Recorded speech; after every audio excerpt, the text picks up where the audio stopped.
Hello, guys, and welcome to a Purdue fan reacts to Week 1 Penn State.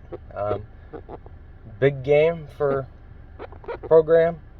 It was a chance to kind of, in a way, show that Purdue had turned a corner, and in a way, it showed that Purdue was same old Purdue. Just to be frank about it.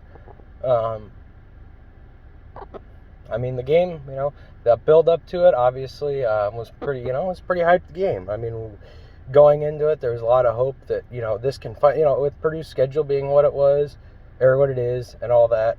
I think it was looking into it saying if Purdue can take this game, or win this game, then it creates a point where they could, reel off 4 or 5 to start the season before, because don't really, play a really tough team, Big Ten game, or the non-conference is pretty easy this year. Let me move this so I don't actually keep looking newbie at this. So anyway, so kind of that was the thought process, and sadly it didn't work out that way. First quarter, I think it was one of those quarters where I think both teams felt each other out. I think Penn State and Purdue both were, just trying to see, okay, this works, this doesn't. I will say in the first quarter, Purdue was running the ball, but it wasn't necessarily going anywhere necessarily in the beginning of the game. But I think, obviously that's kind of a point that'll come up later, is running the ball. But, I think that at that point, I think it was kind of looked at as, oh, well, we can't do that. And so they kind of went to a pass game, which did garner some yards, but as what would happen later on, they just couldn't get out of their own way a lot. With Penn State, they were, Clifford, I was at the game, so I didn't hear about what his injury was until, other than from some Penn State fans that were sitting next to us. Basically, they said it was from when he took that roughing the passer, which is a tough call. I agreed with it.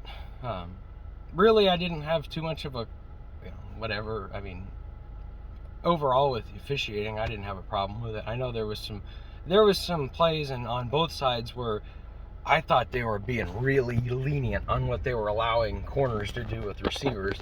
I thought that pass interference was just one of those things where they decided they weren't going to, unless it was absolutely egregious, going to call, because the whole game, both teams were holding on to each other and impeding each other and, not playing the ball at times, and it's just no flags were coming out. So I do respect the fact that they did that the whole game. So, that's their, it's an officiating career. You learn to deal with what you move on. It's just, yeah. But anyway, so as the game went on, in the second quarter, Purdue went down, got a field goal. I can't remember if that was the end of the first or the beginning of the second quarter, but, got that field goal. Wanted 7, but, at that point, 3 was a good little drive. But then obviously on that next drive, Penn State just walked down the field. Again, aided by that roughing the passer, aided by some other mistakes, which, what are you going to do? Whatever. The whole point is, if you can keep them at bay a little bit, that's fine. Obviously, then Purdue got the ball back, took the ball down the field, scored themselves, which was a really nice answer. I think that was a really good answer. It was a chance to say, hey, we're not going to back down. I think in a lot of times, especially being through some of the lean years, a field goal like that and then a touchdown immediately by Penn State could be demoralizing to the team. But obviously, under Braum, that hasn't necessarily happened as much. So that happened. And then going forward after that, obviously Penn State had another pretty good drive. Penn State had another good drive. Scored a touchdown, got up 14-10, and then Purdue got the ball back. And they were just executing that last drive they had before that. It was going so well. I was sitting there in the stands going, yes, this is perfect. You're bleeding the clock. You're getting first downs. Basically what you're doing is you're getting a 2-for-1 here. If you Obviously, I didn't work out that way, sadly, but, you know, you had a good shot for a 2-for-1. If you just would have done the things you needed to do there, you know, would have held on to the ball, but, you know, we'll talk about that. But yeah, I mean, that was perfect. What they were doing was absolutely executing to perfection what you need to do. And then Sheffield fumbled. Now, there was a drop pass before that too, but Sheffield fumbled. I mean, you gotta hold on to the ball. I mean, that's just, and that's a thing that I think they should have been used to it. But I think the other problem, kind of which rears its ugly head sometimes, is that unfortunately, because Purdue has not been good the last, you know, I mean, they were good last season. They were 9-4, but they haven't been in a game like this consistently, as opposed to a team like Penn State that has to go to Ohio State, to Michigan State, to Michigan. They've been in big games like this. I think that's where Purdue starts to maybe have problems with that, because they haven't been able to be in games like that very much. And I think that really cost them. I think that was but I mean, I don't think that was the sole reason, but I think that's part of it. I think that's why little mistakes were happening, like the fumble. It's just, you know, adrenaline starts pumping and you get sometimes too hyped up. But you know, Sheffield fumbled, Penn State picks it up, and then the pass interference, which again, it was one of those things where they don't call on it, but that one was pretty egregious, so they threw the flag. I didn't have any problem. Again, like I said, didn't have any problems with officiating. You know, you can't. Penn State's baiting you to get that call. They're not trying. They're just trying to get you to do something, you know, stupid, and Purdue fell for it. They totally fell for it. Then, of course, after that, Penn State, Purdue's discipline again rears its ugly head. Again, I was at the game, so I don't know if they were talking about this on TV or not. But on the, you know, obviously Penn State gets that touchdown. Well, on the touchdown, their defender not only overran the guy, but lost his shoe. Like, I even said it on. I said, "Where's your?" You know, you start watching your John Wooden videos. You got to tie your shoes. I mean, that's just something simple. I mean, and that's if you go down the game, that's simple things. But yeah, I mean, that was backbreaking to go from on your, you know, in your own red zone, or in the Penn State red zone, about to at least put up 3 and go into half down 1 or down or up and get the ball at halftime after half, and instead find yourself down 11. That's the little things. So obviously that happened. Halftime then occurred obviously after that. Purdue came out in the second half, and they started to semi-run the ball, and it was working. Like, when it was funny, because I was sitting there going, holy cow, you know, in the first quarter it wasn't working. King Drew was getting stopped, but in the later stages of that game, it was working. He was hitting holes. He was getting, and that's the, you know, it worked. I mean, he was able to hit the outside, and he was able to get 4 or 5 yard gains, which with Purdue's offense, that's perfect. All you need to do is keep the running game, you know, that's what you need to do, is keep the running game an option. Because then, like, a defense can't just sit back and guard all those guys. I mean, Purdue's receiving core is good, but the problem is, when they know it's coming every down, they can defend it. I mean, especially a team as disciplined and as good as Penn State, they're going to know it. So, obviously, that rant comes later on, too, as well. But, yeah, they established the run. They did a good job in the beginning of the second half, and they got the touchdown to make it 21-17. Then, you know, they made a couple stops on Penn State, and then they scored again. I mean, that was the big thing. I think that was the next one to score. So yeah, I mean, then they scored again, took the lead. You know, it was everything was going well. You know, you were moving everything that you needed at Purdue. You cleaned up the mistakes that you had been making and fixed it, and playing good football. And the defense was playing really well. I know that they gave up 35 points, but I think that kind of comes down to the fact that the offense, just in the second half, after they scored those 2 touchdowns, just turned into this. Again, I compared it to an 8-year-old playing Madden. I mean, they're running basic vanilla plays, and Also, they were, becoming one-dimensional. But again, we'll get into that later on. It's fourth quarter. So obviously, into the third quarter, fourth quarter starts. Penn State scores again. It takes the lead, which, not a big deal. Penn State's gonna score. I mean, they had held them for the entire second half, or the entire second half at that point. I think it was the beginning of the fourth round. Again, I don't remember the exact specifics. You kind of get a little bit of the timeline a little bit messed up in the heat of the moment. And then after that, obviously the next thing was after that, Purdue on offense just sputtered. I mean, they just the wheels fell off. But again, I kind of already talked about that. That's again, the play calling was just too vanilla. This is Penn State, okay? This is a really good defense. They're not gonna, you can't just run your vanilla stuff and expect to be able to move the ball consistently on them. And so I think, and Purdue couldn't get out of their own way. But anyway, obviously then Clifford threw that interception that got returned for a touchdown. I saw that somebody in the comments, I didn't notice this obviously when I was there, but apparently Jefferson after he scored,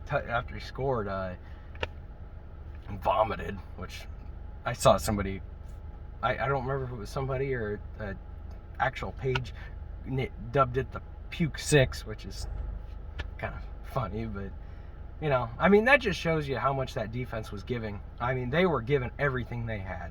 I've seen several pages blame them. I don't think that's the case. I mean, yeah, did they give up some bad plays in that game? Yeah, but at the end of the day, it's Purdue's defense. I mean, they're serviceable. But at the end of the day, you can't put them in the situations that Purdue, that the offense continually put them into, and expect them to hold for a whole half without giving up a couple big plays to such a good team in Penn State. But anyway, obviously they get the pick 6, touchdown, take the lead, and then again the offense this is when it started really getting stupid. The offense it was like 2 or 3 drives in a row where it just seemed like they'd start moving, and then all of a sudden it'd be, let's shoot ourselves in the foot with a stupid penalty. That, or again, and obviously I'm kind of covering up until it came to be in the last couple of minutes, is obviously that's what happened. They'd try to move the ball, they'd shoot themselves in the foot. They'd get a big play, shoot themselves in the foot. I mean, there are several times where plays got taken off because, again, penalties. I mean, and again, all of them were justified. I mean, the chop block that would occur, but I think that would occur later. But that chop block was totally a penalty. I mean, you watch it back, and he did hit him low, and it was just frustrating. But you go on, and then obviously, we kind of have a back and forth kind of, stalemate until, the 6 minutes to go, and all of a sudden, Purdue's getting the ball back, and you're going, okay. And this second half, Purdue's done a good job, the only thing, the bright spot is the running game is actually not doing bad. So let's give the ball to King. Wait a minute, why are we throwing the ball? I mean, what in the world?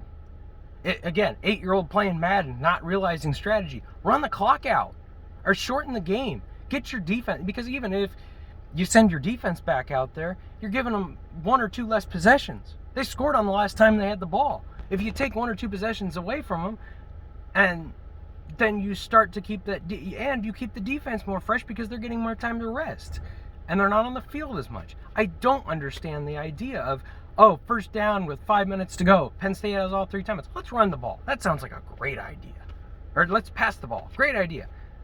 It only works if you catch it. And guess what? Penn State knew it was coming. They had them locked down.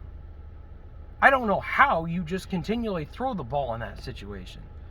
I mean, it's just mind-boggling. Penn State looked at it and said, they're going to keep throwing. We'll just keep covering them like this.